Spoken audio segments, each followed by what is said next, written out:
आज संसदको रोस्टममा बोल्दै गर्दा प्रधानमन्त्रीज्यू एउटा नराम्रोसँग चिप्लिनु भएको छ।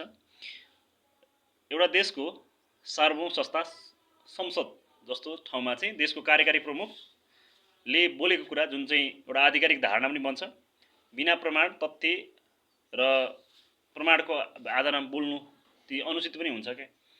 अब यो विषयले चाहिँ कस्तो भने देशको कूटनीतिक मर्यादा र स्वाभिमानमा पनि एउटा गम्भीर प्रश्न पनि सिर्जना हुन्छ। किनभने भारतसँग हामी लामो समयदेखि विवादमा छौँ, सीमा विवादमा छौँ र हामी भारतसँग अलिकति डिपेन्डेन्ट निर्भर पनि छौँ। त्यो कारणले गर्दाखेरि हामी एउटा बफर स्टेट ल्यान्डलक कन्ट्री भूपरिवेश राष्ट्र भएको कारणले गर्दाखेरि यस्तो विषयले चाहिँ भोलि हामी यो सीमा विवाद सम्बन्धी विषयमा चाहिँ कमजोर पर्न जान्छौँ।